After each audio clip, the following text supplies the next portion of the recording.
યુવાનોની જીતની ઉજવણી હમીરસર કાંઠે જિલ્લા કોંગ્રેસે પાઠવ્યા અભિનંદન।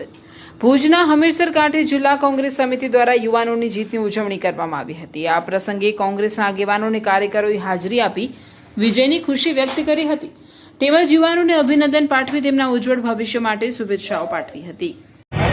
આજે આપણે સૌ જાણીએ છીએ કે દેશમાં નીટના પેપર ફૂટવાને કારણે અનેક યુવાનોના સપના રોડાયેલા હતા, જેને લઈને છાત્રો છેલ્લા 36 દિવસથી જંતર મંતર ઉપર આંદોલન કરી રહ્યા હતા, જેમાં તમામ વિપક્ષો પણ એમની સાથે રહી અને આ લડાઈમાં ખૂબ લડાઈ આપી। અમારા રાષ્ટ્રીય નેતા રાહુલજી, જે સતત આપણે સૌએ જોયું કે ખૂબ લડાઈ લોકસભામાં લડી, રસ્તા ઉપર લડ્યા, PM આવાસની સામે જઈને આંદોલન કર્યા અને અંતે સરકારને ઝૂકવું પડ્યું। આ તાનાશાહી સરકારને ઝૂકવું પડ્યું છે।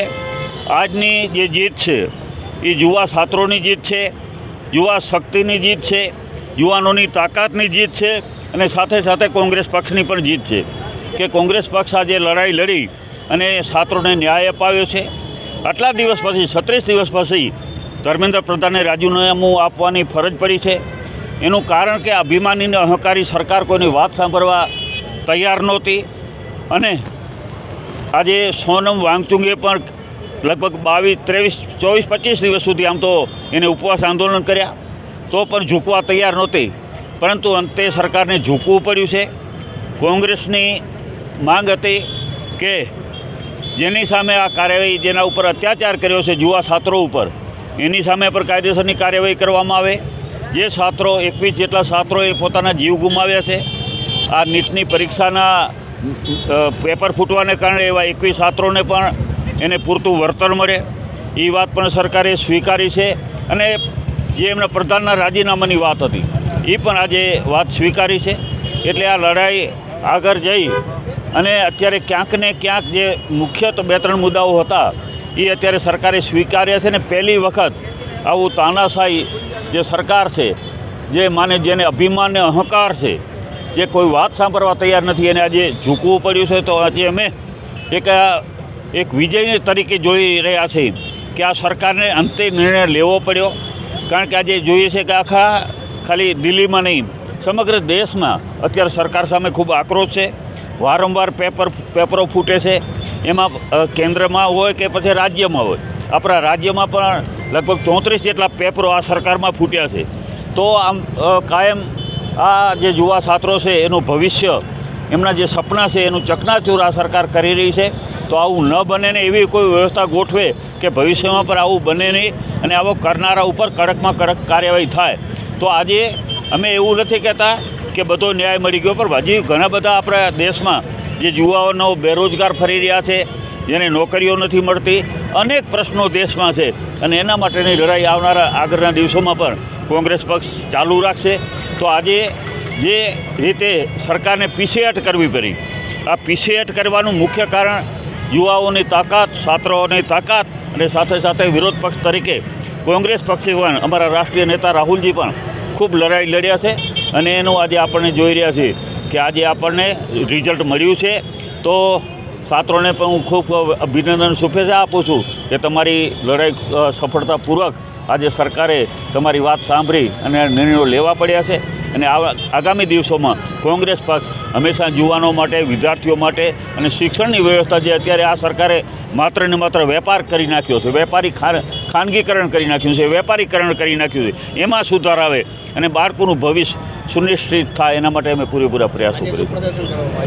આજે પ્રદર્શન બસ આજે જે સરકારે વાત સ્વીકારવી પડી, સરકારને ઝૂકવું પડ્યું, સરકારને માનવું પડ્યું અને જે યુવા છાત્રો હતા એને આજે ખૂબ લડાઈ લડી છે, એને પણ અમે અભિનંદન પાઠવીએ છીએ અને આવનારા દિવસોમાં જ્યાં પણ કોંગ્રેસ પક્ષની જરૂર પડશે ત્યાં યુવાનો સાથે રહી અને અમારી લડાઈ ચાલુ રાખીશું। આભાર। 12 વર્ષથી ભારતીય જનતા પાર્ટીની સરકારની અંદર જે દેશની અંદર અલગ અલગ કિસાનો હોય, યુવાનો હોય, મજૂરો હોય અને છેલ્લે હમણાં વિદ્યાર્થી ઉપર જે બહાર થયો અને વિદ્યાર્થી આંદોલનની શરૂઆત થઈ, ખરેખર આ દેશની અંદર અત્યાર સુધી એમ લાગ્યું હતું કે લોકશાહીનું હનન થઈ, ફરી લોકશાહી જીવતી નહીં થાય, પણ આજના જે યુવાનોએ જે આખા દેશની અંદર જે આંદોલન કરી અને સરકારને ઝુકાવી, ત્યારે એમ લાગે કે સત્યનો વિજય થયો અને લોકશાહી હજી ભારતની અંદર જીવતી છે અને લોકશાહીને જીવતી રાખવા માટે આજનો યુવાનીઓ સમસ્ત દેશના જાગૃત છે. એની અંદર આખા દેશની અંદર વિદ્યાર્થીઓ સાથે મળી અને દિલ્હીની અંદર છેલ્લા 1 મહિનાથી અને સોનમ વાંગચુકજીએ 25 દિવસ સુધી આ ઉપવાસ કર્યા, એનું મોટું યોગદાન છે. એની સાથે કોંગ્રેસ પાર્ટીના વિપક્ષ નેતા રાહુલ ગાંધીજી છેલ્લા 3 મહિનાથી આ બાબતે આખા દેશની અંદર અલગ અલગ જગ્યાએ આંદોલન કરી કોંગ્રેસના યુવાન NSUIના છોકરાઓ સાથે મળી અને જે લડત કરી એને પણ આ પરિણામનો સાથ મળ્યો. તો આવા હું આપના માધ્યમથી સમસ્ત દેશના યુવાનોને વિનંતી કરું કે આ દેશની સરકારને હટાવવા માટે શરૂઆત થઈ રહી છે. તો આપણે સૌ સત્યની સાથે જોડાઈ અને આવનાર સમયની અંદર દેશની અંદર સારું શાસન આવે, કિસાનો, મજૂરો, વિદ્યાર્થીઓ, શિક્ષણ સારું બને, આવા આપણે સૌ પ્રયત્ન કરીએ. તો આજે આપના માધ્યમથી જે આ વિજય થયો છે, આ દેશના ઇતિહાસનો એક નવો ઇતિહાસ લખવાનો, કારણ કે આજે આઝાદીના 75 વર્ષ પછી આ ટાઈપના દેશના જુવાનિયાઓ સાથે મળી અને એક સત્તા પરિવર્તનની શરૂઆત કરી છે. એ ખરેખર જુવાનિયાઓને અભિનંદન છે. એની સાથે પ્રત્યક્ષ પરોક્ષ જે કોઈ જોડાયેલા છે, ઇન્ડિયા ગઠબંધનના દરેક ગઠબંધન જોડાયેલા પાર્ટીઓને પણ અભિનંદન આપું કે આપ સૌ જે સંગઠિત થઈ અને આ કાર્યને સફળ બનાવવા માટે આપણે સૌ પ્રયત્ન કર્યા. આવનાર સમયની અંદર આપણે સૌ સંગઠિત થઈ અને આ સરકાર સામે લડીએ અને સાચો સત્યનો વિજય થાય અને લોકશાહી બચાવીએ એવા પ્રયત્ન કરીએ. ખૂબ ખૂબ ધન્યવાદ, આભાર.